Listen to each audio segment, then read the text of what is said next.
تو آپ لوگوں کو بتایا گیا کہ اندر کی کیا پوزیشن ہے، حجرے کی کیا پوزیشن ہے. آپ لوگوں کے سامنے بات آ گئی کہ نبی علیہ الصلوۃ والسلام کے حجرے کے اندر جہاں پہ رسول اللہ صلی اللہ علیہ وسلم کی قبر ہے، ابو بکر صدیق رضی اللہ تعالیٰ عنہ کی قبر ہے، عمر فاروق رضی اللہ تعالیٰ عنہ کی قبر ہے، وہاں تک کوئی نہیں پہنچ سکتا. چاروں طرف سے 2 دیواریں ہیں اور دونوں بند ہیں. وہاں تک کوئی پہنچ ہی نہیں سکتا، کوئی جا ہی نہیں سکتا. دنیا کا کوئی صدر ہو، وزیر اعظم ہو، بلکہ اس ملک کا بادشاہ ہو، وہ بھی نہیں وہاں تک جا سکتا ہے. تو اگر کوئی یہ کہتا ہے کہ میں اتنے سال پہلے کوئی آیا تھا، اندر گیا تھا، یا یہ کہ کوئی صدر گیا تھا، وزیر اعظم گیا تھا، تو غلط بات ہے. بھائی تقریباً 1000 سال سے زیادہ ہو گئے، بلکہ 1300 سال عمر بن عبدالعزیز رحمۃ اللہ علیہ نے اپنے زمانے میں چاروں طرف سے دیواریں بنوا دی تھی اور اس کو بند کر دیا گیا تھا، کوئی اندر جا نہیں سکتا. لیکن بہت سارے لوگوں کے ذہنوں میں ایک سوال آتا ہے کہ کیوں نہیں نبی علیہ الصلوۃ والسلام کے حجرے کو کھول دیا جاتا ہے، دیواریں ہٹا دی جاتی ہیں تاکہ نبی علیہ الصلوۃ والسلام کی قبر کو دیکھتے، ابو بکر عمر رضی اللہ تعالیٰ عنہما کی قبروں کو دیکھتے، اور ہم بھی ان کے قبروں کی قریب سے جا کے زیارت کرتے. بہت سارے لوگوں کے ذہن میں بات آتی ہے، سمجھ گئے نا. لیکن آخر کیا وجہ ہے کہ 1300 سال قبل اس وقت کے مسلم حکمران نے اور مسلم حکومت کے ذمہ داروں نے یہ فیصلہ کیا کہ رسول اللہ صلی اللہ علیہ وسلم کی قبر کو اور صحابہ کرام کی قبر کو چاروں طرف سے بند کر دیا جائے، اس کو کھلا نہ رکھا جائے. آخر ایسا کیوں ان لوگوں نے سوچا؟ اللہ رب العالمین کی طرف سے انتظام ہوا ہے. کیوں کہ نبی علیہ الصلوۃ والسلام نے اپنی زندگی میں اللہ رب العالمین سے ایک دعا کیا تھا، ایک سوال کیا تھا، ایک چیز مانگا تھا. وہ کیا فرمایا تھا نبی علیہ الصلوۃ والسلام نے؟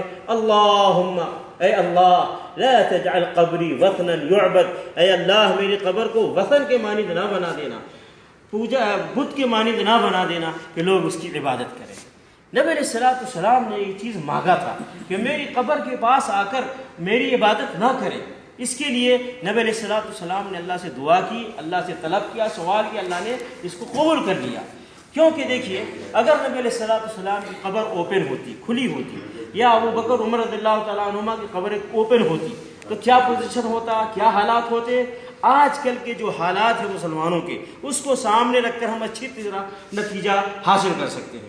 آج تو چھوٹے چھوٹے درباروں اور مزاروں، چھوٹے چھوٹے پیروں، چھوٹے چھوٹے ولیوں کے درباروں پہ آپ دیکھ لیں کیا کچھ ہو رہا ہے. جو حق اللہ کا ہے وہ حق دربار والوں کو دے دیا گیا ہے.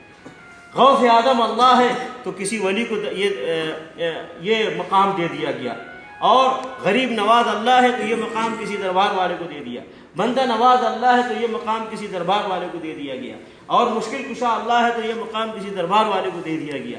اور پھر ان درباروں پہ جا کر وہ سارے کام ہوتے ہیں جس کا اسلام سے کوئی تعلق نہیں، سارے کام ہوتے ہیں جو اسلام کے خلاف ہے. کوئی کام ایسا نہیں ہے جو ولیوں کے درباروں پہ ہو رہا ہے، مزاروں پہ ہو رہا ہے، جس کا تعلق اسلام سے ہو. وہاں جا کر کے لوگ، جیسا کہ آپ لوگ اچھی طرح جانتے ہیں کہ سب سے پہلی بات پختہ بنایا گیا قبروں کو، پھر اس کے اوپر ایک بڑی عمارت بنائی گئی ہے، پھر اس کے اوپر روزانہ چادر چڑھائی جا رہی ہیں، روزانہ اس کے اوپر پھول چڑھائے جا رہے ہیں، وہاں پہ جا کر کے نظر و نیاز پیش کیے جا رہے ہیں، دھاگے باندھے جا رہے ہیں، وہاں پہ جا کر کے لوگ بکرے ذبح کرتے ہیں، وہاں پہ جا کر کے لوگ بڑے بڑے دیگے چڑھاتے ہیں، وہاں پہ جا کر کے لوگ سجدے کرتے ہیں، وہاں جا کر لوگ اپنے اپنے پرابلم پیش کرتے ہیں.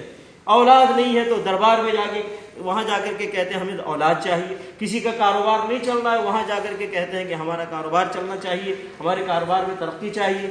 کسی کوئی بیمار ہے تو وہاں جا کر کے دربار میں کہتے ہیں ہم بیمار ہیں، ہمیں شفا چاہیے. یہ ساری چیزیں اب دربار والوں سے جا کے مانگتے ہیں، اللہ رب العالمین سے نہیں مانگتے. جبکہ اللہ رب العالمین فرماتا ہے وقال ربکم ادعونی استجب لکم، کہا تمہارے رب نے تم مجھ سے دعا کرو میں تمہاری دعا قبول کروں گا. لیکن اللہ سے مانگنے کے بجائے دربار والوں سے جا کے مانگتے ہیں. اور یہ ایڈورٹائز کیا گیا دربار والوں کے پاس بیٹھنے والے جو لوگ ہیں وہاں مجاور، یا جو لوگ وہاں گدہ نشین ہیں، جو لوگ وہاں بیٹھے ہوئے ہیں، وہ یہ ایڈورٹائز کرتے ہیں کہ یہاں پہ پرابلم سالو ہوتے ہیں، لوگوں کی پریشانیاں دور ہوتی ہیں، لوگوں کے مشکلات دور ہوتے ہیں، یہاں پہ پریشان حال کی پریشانی دور ہوتی ہے. بلکہ یہاں تک ایڈورٹائز کیا جاتا ہے کہ مرا ہوا آدمی وہ بھی یہاں زندہ ہو جاتا ہے. اس طرح کے ایڈورٹائز کی جاتے ہیں. مقصد کیا ہے؟ لوگوں کو لاؤ، لا کر کے ان کے جیب کے مال اور دولت کو ان کو لوٹو. تجارت کے اڈے بنا دیے گئے ہیں اولیاء کے دربار کو. ہم ہمیشہ ایک بات کہتے ہیں، اولیاء سے ہمیں محبت ہے، اولیاء سے ہمارا گہرا تعلق ہے. اولیاء سے نفرت کرنا یہ بے ایمانی کی علامت ہے. لیکن اولیاء سے تعلق ہمارا کیسا ہونا چاہیے؟ دل سے ہم ان سے محبت کریں، اور جس راستے پہ چل کر وہ اللہ کے ولی بنے ہیں ہم بھی اس راستے پر چلیں۔ یہ ہے صحیح ولی سے تعلق کا صحیح طریقہ۔ لیکن ہم ان کو بھی غلط کہتے ہیں کہ جو اولیاء کے نام پر دربار بنا کر تجارت کرتے ہیں، بزنس کرتے ہیں، لوگوں کے مال کو لوٹتے ہیں غلط طریقے سے، اور بلکہ بعض درباروں پہ عورتوں کی عزتیں لوٹی جاتی ہیں۔ یہ سارے کام ہو رہے، گانجے، افیون، یہ ساری چیزیں استعمال کی جاتی ہیں درباروں پہ۔ میں نے پہلے کہا اسلام کا کوئی کام نہیں ہے جو درباروں پہ ہو رہا ہے۔ تو نبی علیہ السلام کا اگر یہ کہ قبر اگر کھلی ہوتی، ابو بکر عمر رضی اللہ تعالیٰ عنہ میں قبریں کھلی ہوتی تو لوگ کیا کرتے؟ کیا نہیں کرتے؟ وہ سارے خرافات، وہ ساری خرابیاں، ساری برائیاں کرتے جو دوسرے اولیاء کے دربار میں مزاروں پہ ہو رہے ہیں، سمجھ گئے؟ لیکن الحمدللہ اللہ کا فضل ہے کہ اللہ نے ایک ایسی حکومت، سعودی حکومت کو یہاں رکھا ہے کہ جو جتنے اولیاء کے یہاں دربار ہیں، چاہے بدر کے اولیاء ہوں، بدر میں شہید ہونے والے اولیاء ہوں، احد میں شہید ہونے والے اولیاء ہوں، یا یہ کہ 10,000 سے زیادہ صحابہ کرام ہیں بقیع قبرستان میں، یہ سارے اولیاء ہیں، ان کا دربار ہو، نبی صلی اللہ علیہ وسلم ہے، ابو بکر عمر رضی اللہ تعالیٰ عنہما ہیں، ان سب کے قبروں کی حفاظت پورے ادب و احترام اور عزت کے ساتھ یہ سعودی حکومت کر رہی ہے۔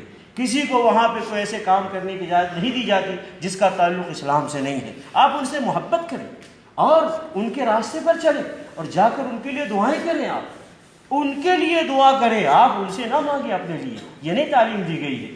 اگر سعودی حکومت چاہتی ان درباروں سے پیسے کمانا ہے، اجمیر کے دربار سے کروڑوں لوگ کما رہے ہیں، پاک پٹن کے دربار سے کروڑوں لوگ کما رہے ہیں، اور لاہور کے دربار سے کروڑوں لوگ کما رہے ہیں، اسی طریقے سے دیگر انڈیا، پاکستان، بنگلہ دیش میں جو دربار بنے ہیں وہاں کروڑوں لوگ کما رہے ہیں۔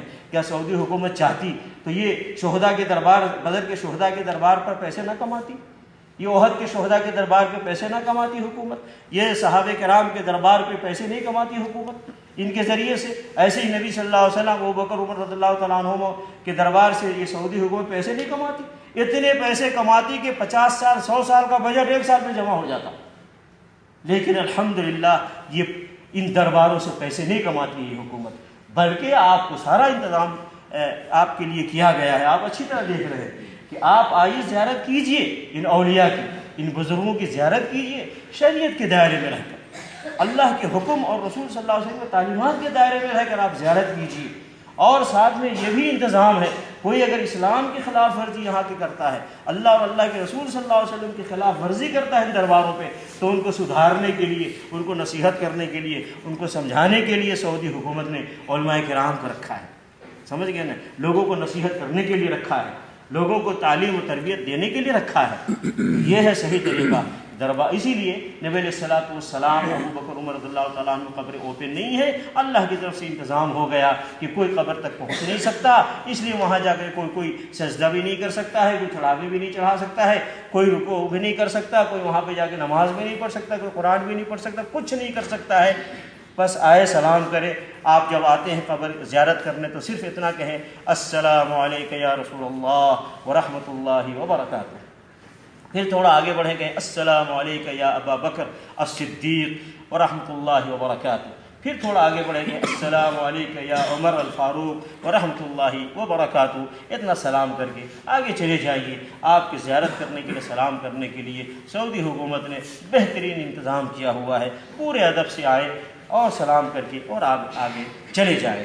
تو پتہ یہ چلا کہ نبی علیہ السلام نے جو اللہ سے سوال کیا تھا، اے اللہ میری قبر کو اللہم لا تجعل قبری